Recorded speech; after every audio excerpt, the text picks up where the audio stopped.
대고 여기서도 이제 핫팩을 배에 대고 있어라고 하고 줍니다.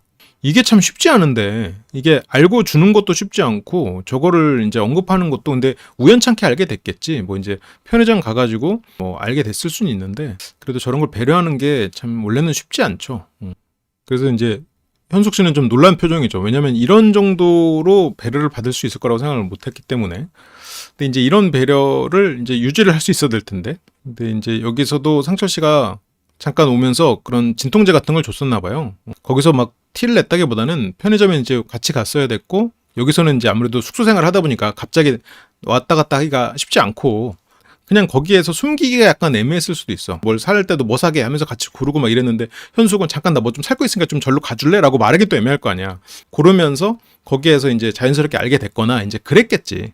그게 이제 막 뭐 일부러 틀려고 했다기보다는 그냥 그렇게 하면서 상철 눈치에 바로 캐치를 하고 또 상철이 캐치를 했으니까 또 현숙이 그냥 말하는 아마 그런 식으로 흘러갔겠죠. 그래서 약에 이어서 핫팩까지 뭔가 이런 배려를 딱 다 해놨어. 근데 영호 씨는 이런 거에 있어 캐치가 당연히 느리지. 보통의 남자들은 저런 걸 신경 쓰기가 쉽지 않죠. 이제 한 30대가 넘어가고 연애 경험이 좀 오랜 연애 경험이 있고 이러면 저런 거에 대한 경험이 생기니까 이렇게 모르는 척 해준 건 또 모르는 척 해주고 또 챙길 거 챙기고 이렇게 해주는데 슈퍼맨이야 뭐야. 아 영호 이 얘기를 듣고 있어. 현숙에게 상처는 슈퍼맨? 영호는 생리? 내가 뭘 들은겨? 막 그치 영호 입장에서는 뭐라고? 지금 저 뭐라고 한 거야? 약간 저게 말할 수 있는 얘기야? 약간 이런 느낌. 어쨌건 이제 한 발 늦었다라고 하는데 이건 뭐 한 발 늦은 차원이 아니죠. 한 발 늦은 차원이 아니라 이제 이건 영호가 뭘 어떻게 할 수 있는 부분이 아니야. 그렇게 이 사람들은 식당으로 갑니다. 그래서 이제 상철 씨가 이제 묻습니다.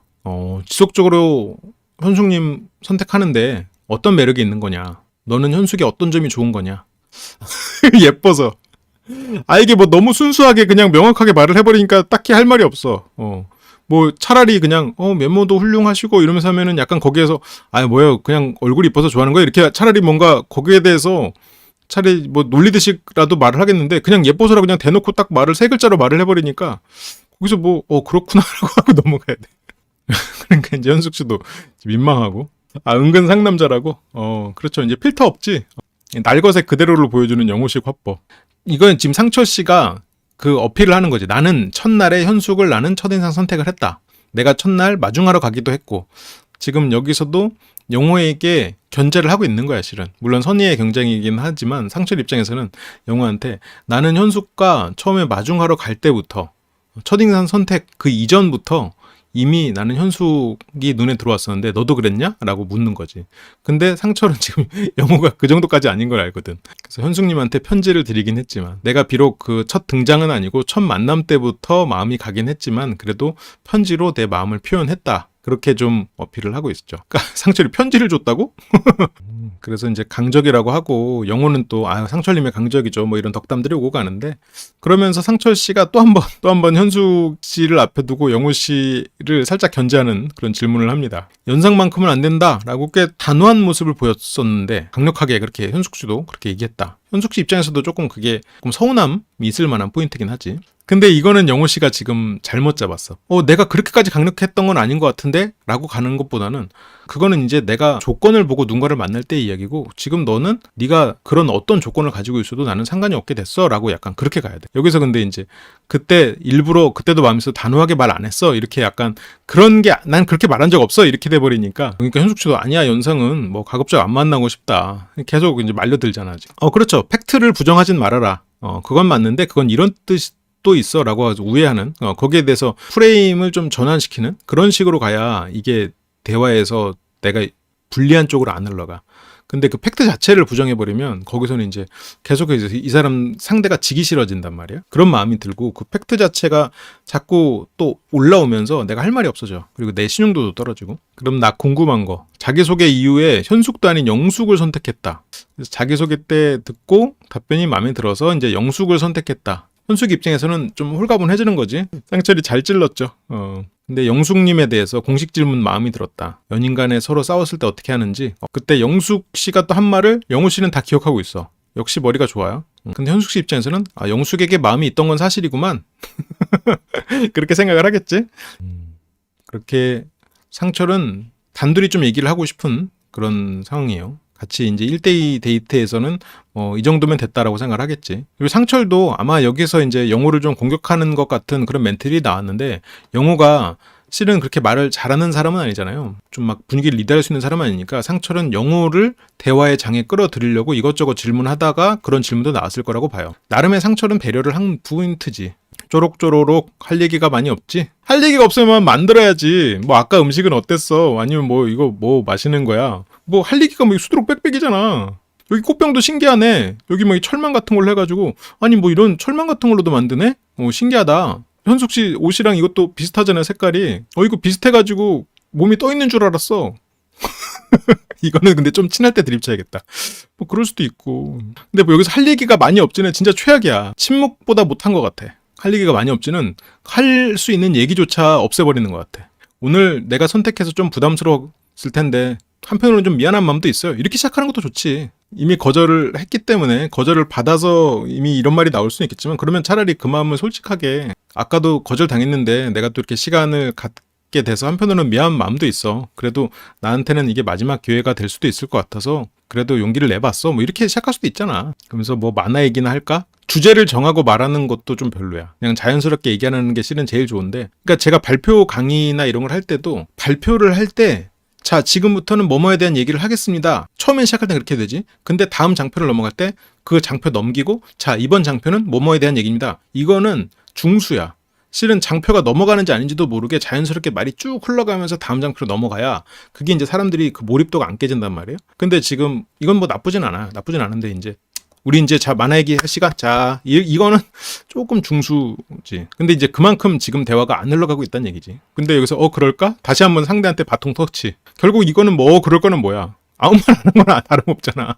여기서 이제 만화 얘기는 할까? 그럴 땐 그냥 차라리 고개 끄덕이면서, 맞아, 만화 좋아한다고 했는데 무슨 만화 좋아해? 물어볼 수도 있는 거고. 바로 조금 더 빨리빨리 들어가야 돼. 심층적인 대화로. 여기서 웹툰을 거의 다 봐 하면서 나온 게 이제 노블레스. 근데 여기에서 노블레스가 이제 꿇어라, 이게 너와 나의 눈높이다, 이런 정도의 대사를 알 정도로 지금 노블레스를 좋아하는 거면, 노블레스가 소년물이고 그것도 드래곤볼의 버금가는 배틀물이란 말이야? 그러면 굉장히 취향이 남성향일 수도 있다는 예측을 할 수가 있겠지. 그러면서 드래곤볼에 대한 얘기도 훨씬 더 할 수 있어. 누구 캐릭터 좋아하냐, 언제부터 좋아했냐, 요즘에도 드래곤볼 하는 거 알고 있냐, 그리고 드래곤볼의 뭐 GT나 이런 게 정사라고 생각하냐, 그거는 뭐 정사에 끼지 않느냐, 뭐 그 많잖아. 그리고 예를 들어서 뭐 드래곤볼에 좋아하는 캐릭터가 뭐 예를 들어서 강자냐 약자냐, 그들의 인생을 어떻게 보면 너무너무 많지. 상대가 말한 그 포인트를 갖고 가야 돼요. 저 말을 왜 했을까를 생각해야 되니까. 드래곤볼을 좋아하네? 그리고 이 사람이 또 노블레스를 좋아하네? 취향이 소년 배틀물이네? 그 부분에 조금 특이한 취향 포인트가 있네? 그리고 그 말을 소재로 가야 되는데, 여기서 같이 명대사, 너와 나의 눈높이다 해서 이 멘트 같이 했다고 만족하고 대화가 끝나버리잖아. 어차피 여기에서는 예를 들어서 결론이 났어. 그래, 현숙은 상철이구나. 지금 영어 머릿속에는 현숙은 상철. 하지만 나는 이 솔로 나라가 끝난 이후까지도 보겠다라고 각오했으면 여기서 대화를 했어야지. 그러니까 대화가 좀 되는 사람이란 걸 어필해 놨을 때 잃는 건 없다고. 어쨌건 영호 씨가 생각하는 그런 전략에 있어서 솔직히 좀 불편했던 것 같아요. 이미 제 마음 상태를 다 말씀드린 상태에서 어색했어요. 현숙 씨 입장에서는 그럴 수 있죠. 그러니까 영호 씨가 처음에 차라리 할 말이 없지, 이것보다는 그 할 말이 없지라는 마음에 들어있는 영호 씨의 마음은 할 말이 없는 그런 상황인데도 내가 너를 선택해서 미안해라는 부분도 있었을 거예요. 차라리 미안하다고 했어야 돼. 차라리 그 마음이 있으면. 실제로 미안해 할 필요는 없어요. 근데 오히려 여기서 좀 영호가 좀 과장된 표현으로 좀 미안하다 이렇게 되면 오히려 현숙 씨가 영호에 대해서 조금 더 연민이 생기고 또 미안함이 스스로가 생기지. 그렇게 되면서 오히려 조금 더 이것보다는 깊은 얘기를 서로가 나눌 수도 있었을 텐데, 그런 부분도 좀 안타깝고. 그렇게 넘어갑니다. 이 상철 씨예요. 이쪽도 뭐 침묵은 비슷한데 좀 다른 텐션의 침묵이지. 무슨 말을 할까 차에서 고민을 좀 했는데 뭐 무슨 말이 필요할까. 그러니까 이런 걸 보면 상철 씨의 이런 멘트나 이런 거 자체가 담백하고 말수가 적은 사람이지. 근데 이제 텐션이 높아서 이 사람이 굉장히 말이 많은 사람처럼 오해를 살 수가 있어. 그런 인상을 줄 수 있는데 상철 씨가 말이 많은 사람은 아니야. 약간 그런 면에서 현숙 씨가 조금 사귀면서 좀 의외라고 생각하는 포인트가 있었을 수도 있어요. 상철은 필요한 말을 할 줄 아는 사람이야. 그리고 필요한 타이밍을 잘 알고, 그게 어떻게 보면 이렇게 배가 아픈 여자친구를 위해서 딱 핫팩을 데워줄 수 있는 그런 센스. 그게 결국 고수지. 합이 막 예를 들어서 막 많은 행동을 하지 않아도 그 행동이 유효한 거. 이 두 사람은 이제 만약 결혼하고 같이 이제 살 거면 이제 같은 취미를 갖는 것도 좋을 것 같아요. 같이 무언가를 하면서 그거를 소재로 같이 이런저런 얘기를 하고, 만약에 나중에 뭐 육아를 한다 이러면 큰 문제가 없는데, 그래서 이제 내일 진짜 몸은 괜찮겠어? 운전해서 가는 거? 그래서 나는 사실 광주로 갈까도 고민하고 있다. 그래서 어머님 얘기가 나오고 뭐 그래서 고민 중이야. 사귄 지 좀 된 커플들의 대화 같지. 같이 갈래? 약간 툭 농담처럼 뚝 던진 얘기겠지. 근데 이제 상철은 피하지 않는다고. 그래서 현숙은 지금 이제 상철에게는 너무 이제 빠져들었죠. 남자친구 같은 느낌도 좀 들고. 아까도 뭐 대화하는 거 보면 약간 남자친구 같죠.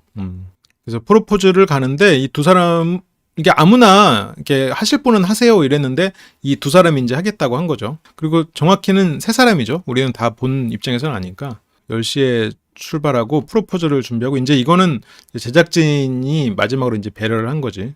영호가 이제 열심히 하시네요 이러면서 핫팩을 같이 태우고, 여기서 영호가 도와주면서 상철이 감사한 마음, 그리고 한편으로 이제 영호에 대해서 알았잖아요. 처음에 이제 영호에 대해서 좀 오해를 했었어. 영호가 어른의 사회성을 가지고 있을 것이다라고 좀 오해를 했었는데, 영호가 이제 굉장히 순수한 사람이구라는 걸 깨달으면서 영호에 대해서 이제 진심도 알고, 아, 영호가 그래 이런 면에서 좀 좋은 사람이구나라고 이해를 했단 말이에요. 그래서 현숙님의 마음이 이제 진심이다고 느낀 게, 차 안에서 잘 때 현숙을 이제 상철은 깨웠죠. 다 왔다고. 근데 그 뒤에서 영호님은 이제 제작진이 부를 때까지 좀 자기 내버려 두자라고 이제 이런 것들을 보면서 영호 씨가 눈물을 흘려요. 아, 내가 그렇게까지 누구를 좋아했던 적이 있나? 이 마음이 보답받지 못하나? 라는 게 이제 슬픔으로 다가올 수 있겠지. 부족한 건 어쨌건 센스가 부족하지. 근데 센스는 워낙 경험이 없다 보니까 그럴 수 있죠. 근데 영호는 이제 그 말이 슬픈 거야. 아, 내 마음이 이렇게 깊었구나 라는 거를 그 말을 들으면서도 깨닫고, 그렇게 깊은 마음인데도 사랑은 이루어지지 않는구나 라는 생각이 드니까, 그러니까 이제 스스로가 괴로운 거지. 그러면서 이제 화장실로 갑니다. 화장실은 카메라가 없는 곳이니까 누구에게도 보이고 싶지 않은 부분이겠지. 깔끔한 패배자였어. 영호 씨는 깔끔한 패배자였어요. 많이 성장을 했고, 또 현숙을 사랑했던, 본인 표현도 어쨌든 사랑했다고 했으니까 그 사랑의 공백이 컸다 보니까 더 빨리 누군가를 만났고 빠르게 불타올랐을 것 같아요. 마음도. 그리고 상철은 현숙을 데리고 프로포즈를 하러 갑니다. 그래서 영훈과 같이 따뜻하게 해주는 거 도와줬다. 그러면서 이제 영훈님은 노래를 들으면서 마음을 다스리는 줄 알았지. 하지만 공연을 준비하고 있던 거예요. 여기서 상철과 현숙의 텐션도 되게 담백한, 뭐 프로포즈라고 하기까지는 조금 뭐 그냥 연인 간의 고백 같은 정도긴 한데, 상철 씨가 첫인상을 선택했던 게 편지 얘기하면서 자기도 이제 편지를 써서 주는 거죠. 이것도 되게 중요한 포인트인데, 현숙 씨는 상철 씨가 준 편지를 가지고 다니고 있었어.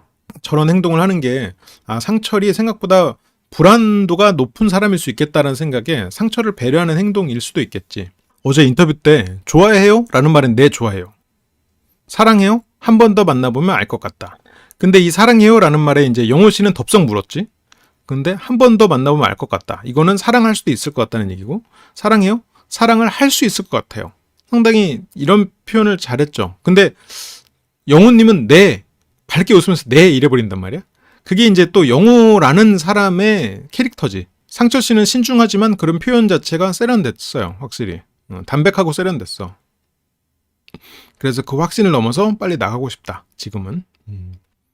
그러니까 지금은 그 확신은 사랑한다는 확신이지. 사랑이라는 표현을 하지 않았어도 이제는 뭐 그런 얘기가 된 거죠. 할 수 있다 해서 이제는 확신이 승계됐고.